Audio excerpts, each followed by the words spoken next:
Where your treasure is, there will your heart be also. God has hidden unlimited treasures in His Word. Every time we open it, we can discover a new treasure, or admire an old one.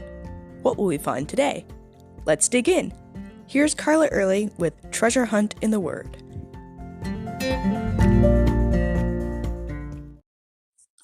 I love to see different parts of the Bible interconnect. It's like a huge puzzle with 31,000 pieces. The other day, I ran across a couple of pieces of puzzle that I'd never quite figured out that they went together. In Matthew 22, the Pharisees and Herodians were trying to trap Jesus. Just the fact that these two groups were working together, even though they normally couldn't stand each other, shows how much they both hated Jesus and wanted him dead. They pretended to be interested in his teaching, but they were really plotting how they could accuse him so that they could legally put him to death. They asked him, "Teacher, we know that you are true and teach the way of God truthfully, and you do not care about anyone's opinion, for you are not swayed by appearances. Tell us then, what do you think? Is it lawful to pay taxes to Caesar or not?" Their seemingly innocent question didn't fool Jesus. He saw their hypocrisy because he knew their hearts. The people hated the Roman taxes, not only because they were having to pay a foreign power that controlled their land, but because the money used had Caesar's picture on it. The silver denarius Jesus asked to see had the face of Tiberius on one side and an engraving of him sitting on a throne in priestly robes on the other side. Jews considered this idolatry, which made these coins and the taxes doubly offensive to them. So if Jesus said that they should pay taxes, the people would get upset with him. And if the Pharisees incited the people, maybe they could stone him. And if he said that they shouldn't pay taxes, they could drag him over to the Romans and accuse him of treason against Rome. Either way, they were fully convinced they had him cornered. But this is Jesus we're talking about. Jesus was aware of their malice and said, "Why put me to the test, you hypocrites? Show me the coin for the tax." And they brought him a denarius.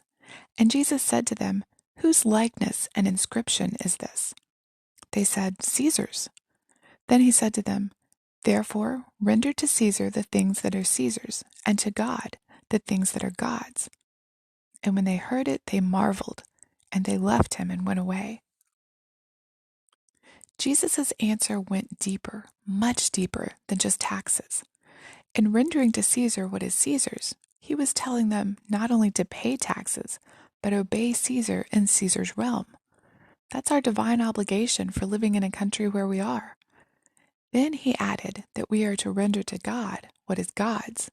So what is God's? Everything. And the puzzle piece that came together for me in reading that was that Caesar's image was stamped on the coin. And that's just money. But where is God's image? Way back in Genesis, we can find that puzzle piece. Genesis 1:26 and 27 says, "Then God said, 'Let us make man in our image, after our likeness.' So God created man in his own image. In the image of God he created him. Male and female he created them." We are made in the image of God. So our lives should be given to him.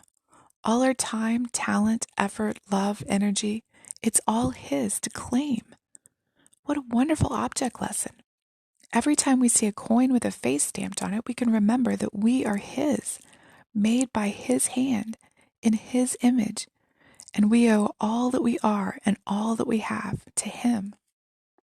You can contact us at treasurehuntintheword@gmail.com.